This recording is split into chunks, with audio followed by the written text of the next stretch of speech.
Welcome in, JT White back with you. Sitting here with Jake from the band Reformer, shooting yet another episode of Life in Color. Thank you so much, man, for taking time out and doing this. Absolutely, man. This is definitely something I've kind of been looking forward to, mainly because of the throat piece. But but yeah, just finally now I can see some of your stuff up close. You definitely got some intricate work. A little bit, yeah. Yeah, but yeah, if you want to, which one was your first one? My first tattoo is Yeah. actually this one hidden up here. It's a lion. It's kind of got these mechanical mane coming out, and then there's a clock in his eye. Kind of symbolizes like father time and stuff. It's actually for my dad. All the all the mechanical pieces for like his mane and everything. My dad's like a wizard with like computers and stuff like that. He was an engine mechanic and stuff, so kind of a tip to the hat for him and stuff. So. Nice. And then where did you go from there? As far as my next tattoo? Yeah. I got this one on the inside of my arm. Okay. It's like a photorealistic lion. It's for my mom too. Kind of. Okay. It's the whole theme of my sleeve is just different lions for different members of my family and stuff like that. Now, do you have representation of yourself or no? No. Or it's just you being you? Just Yeah, no, I feel like if I had a tattoo of myself, people would just be like, "Wow, dude, you're an egomaniac." But you can't let them know, you know. Yeah, right. You can't let them know that yet. Yeah, right. Give it a couple years. There you go.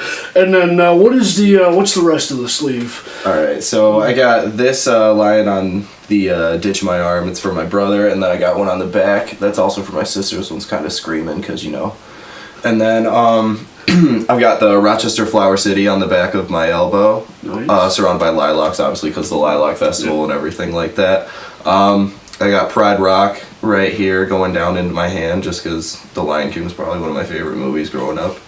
And then got a Savannah tree right here with a sunset behind it. That one doesn't really have too much meaning to it. It's just kind of a good filler piece. Yeah, So. just sort of finish off the arm. Yeah, pretty much. And then on my hand here, I have a lion door knocker with the banner "Home is where the heart is."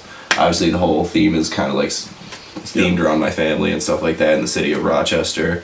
I have homesick on my hands just cause, and that one's more so not geared towards like, oh, like I'm away from home a lot or something. It's more so I feel like home is more so something people rather than a place. Okay. And like you obviously as you get older and stuff like that, you start to get away from the people that you grew up with and everything, and then you kind of always find yourself longing to see these people again. And then whatever the reason may be, like you're busy, they're busy, just stuff like that. Yeah. And then obviously I got this throat piece right here. Yeah. Now, when did you get that? I got this one in September, so Okay. it's probably about like 6 months fresh. ago. Nice. Yeah, it's not even done yet. I still got to go back and finish like the rays coming off of the torch flame and everything. That one, it's kind of a weird one. It's basically like, it's like symbolizing getting out of depression and stuff. Like that's something that I've dealt with like my entire life.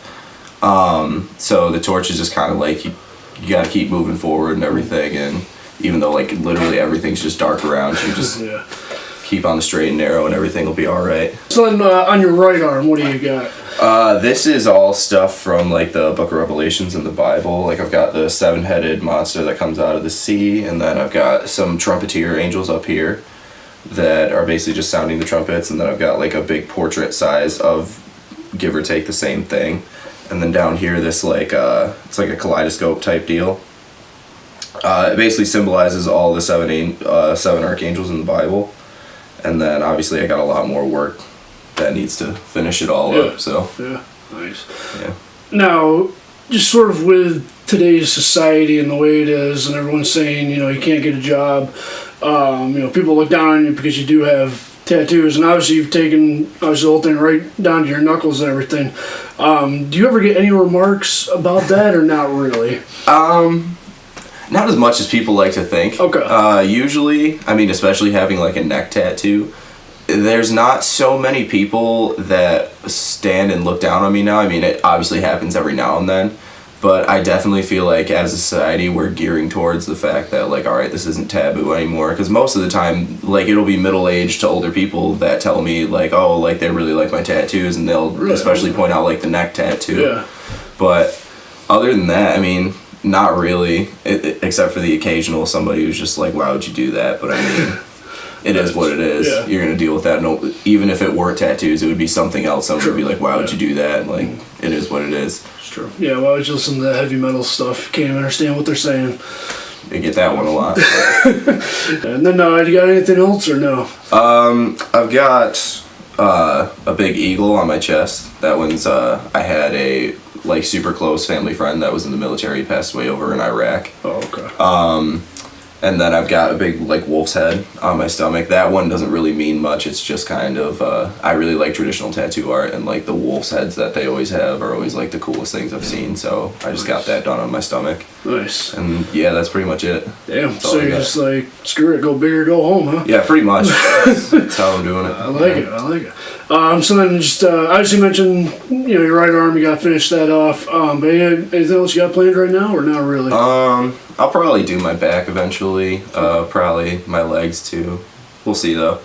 This stuff's a lot of money. So yeah, it's definitely an expensive hobby. Yeah. For and sure. then I did notice on your other hand there you got a little. Oh yeah. I forgot I had this one. I always forget I had this one. So one of my best friends, he lives in Florida now.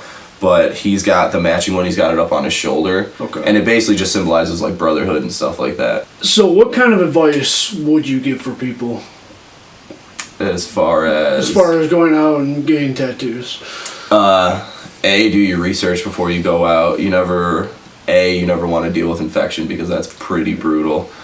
On top of that, I guess I would just say also do your research on your artist. Make sure that you're getting what you want out of the tattoo. I mean, it's on you for the rest of your life.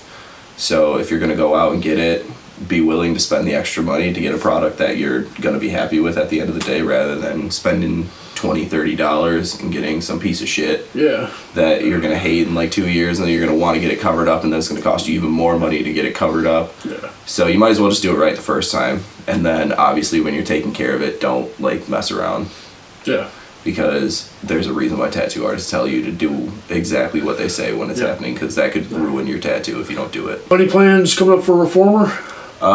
We just shot a music video last weekend, so that should be coming out. It's for Guilty Pleasures, so that should be a cool one. It's very dark, very cool.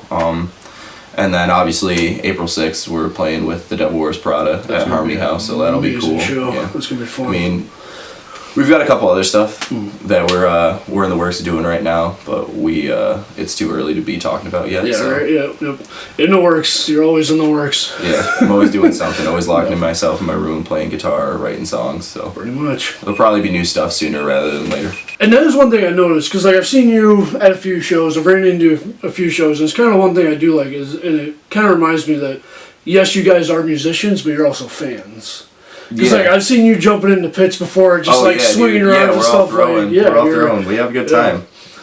You know, because I don't know, I don't like the whole idea of like dudes getting bands and then they try and cool guy everybody, and it's just like you're still the same dude you were like 2 weeks ago or whatever. It's like, go out to a show, enjoy yourself. Like if you're feeling it, you're feeling it. You know what I mean?